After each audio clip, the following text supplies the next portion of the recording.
One of the key challenges that is facing universities, independent training providers, is understanding the future landscape in terms of education and training and what opportunities avail us.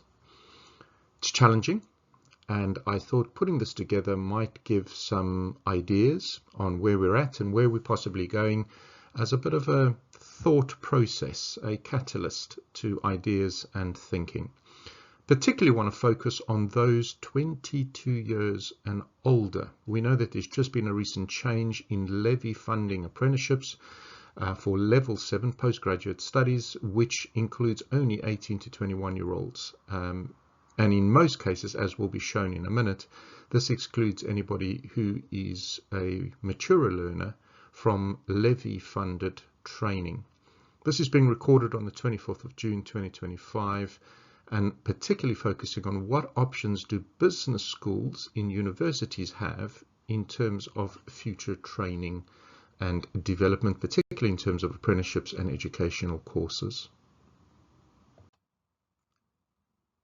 This helpful diagram indicates for us from FE Week the amount of under 22-year-olds that were involved in postgraduate studies. We know that the levy funding has now been taken away from those that are 22 years and older. The only way you can access a postgraduate study levy funded is if you start the particular program at age 21. This doesn't give much wiggle room if you're taken out a gap year. If for whatever reason you had a break in learning as an apprentice, you will most likely not meet the age category. Data released by FE Week showed that around 10%, just over 10% of those who were under 22 managed to participate in postgrad level 7 apprenticeships. By removing this funding, that 10% will be, basically your margins is that 10% if you can recruit that. Creates a huge amount of competition for any universities who do want to continue with level 7 apprenticeships funded, because they are basically targeting that small 10% who are participating, if these figures are anything to go by in terms of the future. So let's go into that in a little bit detail from a business school perspective and think about, and again, we don't know whether these 10% is just business school or across a number of other apprenticeship provisions, but we're going to look at what options are available for business schools in terms of potentially a 22-year-old doing postgrad studies. So using the government website, if you Google iFate, for example, it will still take you to the government website where you are able to indicate the particular discipline route. So in this case, we've ticked the box business administration and we've ticked the level 7. You'll notice that the library information one at the moment is not ready for delivery. That leaves us with 1, 2, 3, 4, 5 options. Your senior leader is middle management. It's very rare that you would find a 22-year-old doing the senior leader apprenticeship. The senior professional, again, is a middle management kind of course. Again, it would be very, very rare that you would find a 22-year-old doing this particular apprenticeship. Of course, there's always exceptions to the rule. But we're trying to think here more broad-based in terms of what would be common rather than exceptions. The other options you do have is the operations research specialist, which is again a data analysis kind of provision. You're going to be learning things like Python and so on. Again, you potentially could feed into this from a undergrad degree doing data analysis and those kinds of things. We'll come back to that one a little bit later.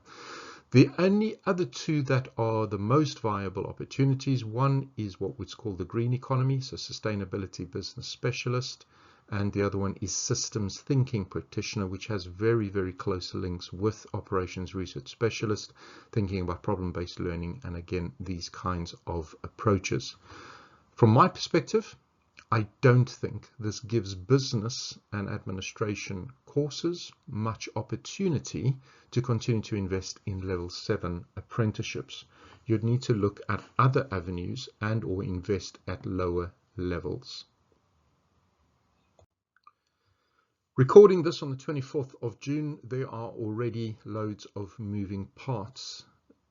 The present government has just released a policy paper on their industrial strategy, and they are looking to invest in 8 particular targeted high growth sectors, and this is where the money is being thrown at, and this is where we can anticipate new apprenticeships and new boot camps, etc., being developed to meet these particular skill sectors. As you can see on the right hand side, again from FE News Editor, 1.2 billion investment is being thrown into these particular 8 high growth sectors. They are advanced manufacturing, creative industries, clean energy industries, digital and technologies, professional and business services, life sciences, financial services, and defense. Now, not all of these are particularly explicitly linked to a business department within a university.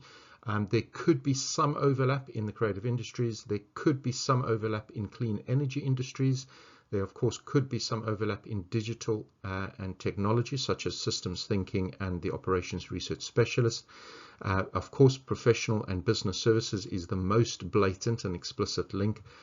Not so much life sciences, financial services, if they are separated in business schools to, for example, accounting and finance, which they often are, that's separate. And then in defense, reading this description, we're talking here about procurement, we're talking here about strategy, but we're also talking about a number of data and digital elements as well. So defense is quite a broad area. Let's see how the government is adjusting to these in terms of some of the apprenticeships that is being, I guess we will see some changes on the iFate website or the government website. But at the moment, as we have it, recording this on the 24th of June, how does this map onto what is in existence at the moment? And particularly, where does this leave business schools? Let's have a look.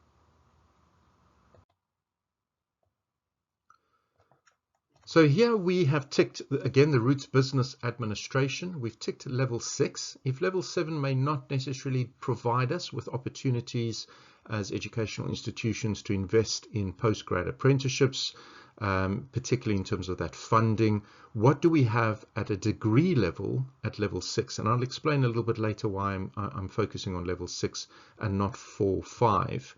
Level 6, full degree, we can say we have a graduate, we can have a graduation ceremony, we can have a graduate which bears the university's branding. What's available? Social researcher, service designer, trading standards professional, career development professional, improvement leader, project manager, and chartered manager. The chartered manager is a very popular one. It kind of picks up quite a lot of business management elements within it. And at the moment, we're expecting a new standard to be coming out for this one. The acronym is being called LAMP.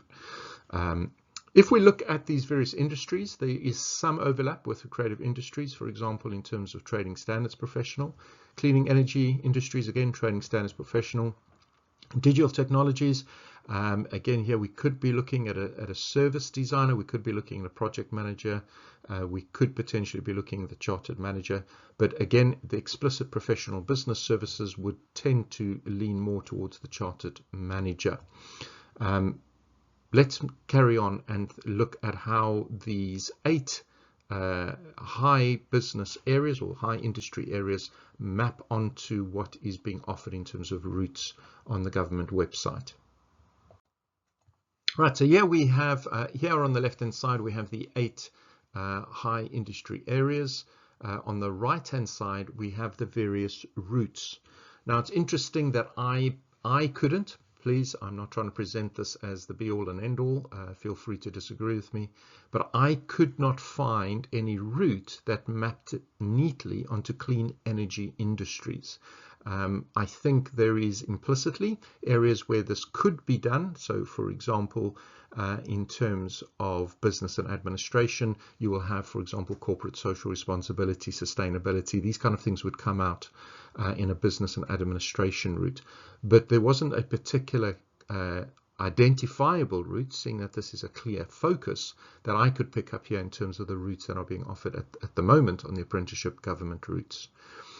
The rest I have indicated in terms of where they could link up, but again, in terms of the routes, I could not find any of the 8 identified high in industry strategies that linked up. So for example, agriculture, catering, construction, education, early years, hair and beauty, protective services, transport and logistics. I could not necessarily link these up directly with this strategy. So again, I anticipate that we'll see shifts and changes in terms of the government routes, and we know that there are a number of new apprenticeships that we are anticipating and waiting to be released in line with this industrial strategy. So we've already looked at the level 6 apprenticeships that are available if I tick the box business. Here is what's available if I tick the box for digital and technologies, right, aligning with that particular industry. Machine learning, creative digital design, digital user experience, cybersecurity, data scientist, digital technology solutions. It's very clear. If I was a gambling man, I'd put my money onto these apprenticeships. There clearly is going to be a lot of funding going in this particular route. Again, depending on how your university is structured, a lot of this is a separate department from business studies, often sitting with computers. And so again, do we see some partnership within universities between the various departments to deliver these kind of apprenticeships? Don't know. Again, this might be some reshaping of universities who are in a state of flux at the moment in any way. I did look for creative industries in terms of some level 6 apprenticeships that might be available within this particular field. And what did come up in terms of the creative industries didn't really fit a business school in terms of what they would normally deliver. But we'll come back to those maybe a little bit later. So if level 7 is not really an option in terms of a return on investment, resourcing an apprenticeship in a university, which accounts for maybe 16 to 20% of the total student body in England, may not be a good return on investment. Looking at level 6, it means you really do need to focus on the data side. So where does this leave business in terms of lower level apprenticeships? Level 4 is being looked at here. There's 17 options. One of the issues and one of the challenges you will find with lower level apprenticeships, such as level 4, level 5, is credit transfer. So where can they go with a level 4 apprenticeship qualification, particularly if that particular university does not have a follow-on where they can then do a level 5 and then they can do all of that towards a level 6, for example.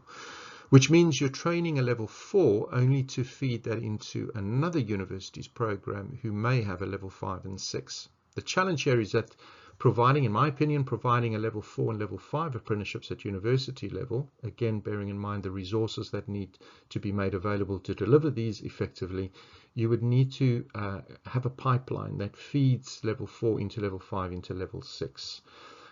You could potentially, if the standards align, you could incorporate this in a broader standard, but again, this creates problems with the levy funding because it funds normally a particular standard. You can't be incorporating standards. Again, do we maybe need a bit more flexibility in the future to make stackable apprenticeships something which could be a potential go? Therefore, I've put some question marks in what I think would be no further development, right? So governance officer, why would you need a level 5? Why would you go on to a level 6? What could that particular credit at a level 4 with governance officer, what could that feed into in terms of a pipeline? I could not see these. I didn't do all 17, but again, I think there are some issues. Let's move on to level 5. So here are some level 5. There's 6 of them. Notice that level 4 had more, level 5 had 6, level 6 had 6, level 7 there was really only 3 viable options. There's a clear emphasis here that money is being thrown to lower level qualifications. I'm not quite sure what this means for us as a country when we're looking to be a skilled labor force, and what we therefore define as skilled, just as long as you have some post-school qualifications. Not sure about that. But again, here, coaching professional, where do you go from there? Improvement specialist, where do you go from there? People professional could feed in potentially to the senior professional level 7, but there's no level 6 that you can then top up the credits in order to get into level 7. Operations manager, yes, that can easily feed into your CMDA, the Chartered Manager Degree Apprenticeship, or the new LAMP. Your learning and development consultant also connects quite well with particular HR qualifications and so on, and again could potentially link up and feed into a LAMP or a CMDA as we know it presently. You'll notice the senior quality practitioner has been withdrawn, reducing this down to 5 options at level 5. Where does this leave us for the future? Well, here I've grabbed some headlines that is giving us some indication of where we're going for the future. We know already that the apprenticeship levy has undergone significant changes, and under the new government it has taken the 100% levy funding apprenticeships and split it in half. So 50% can still be used on levy funding, and we know that they've restricted the level 7 funding, so they want to push that 50% down into lower level apprenticeships.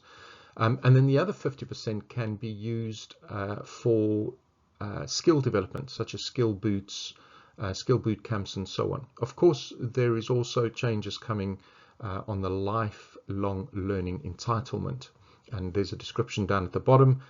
This will transform the funding system for university education, and this will come into play from September 2026. Again, this is only going to be used for funding levels 4 to 6. So again, a huge emphasis on lower level qualifications and removing any of that kind of funding for postgrad qualifications. What's not entirely clear is exactly how maturer adults will benefit from any funding being thrown at them.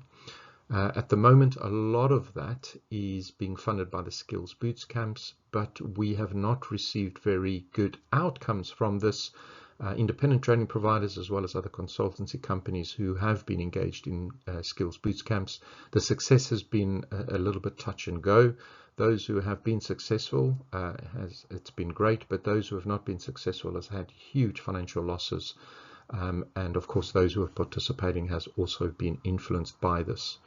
Where does this leave us for the future? I don't know, but from my perspective, I can clearly see an emphasis on low-level apprenticeships, low-level qualifications, and this does leave universities particularly having to reconsider their investment in postgrad studies and postgrad apprenticeships. It does also leave us with some big questions around mature adult reskilling and upskilling, and what it means for us as a country to consider ourselves as a skilled labor force when it seems that most of the investment is down on graduate degrees and even lower level apprenticeships. I leave that for further thought and consideration.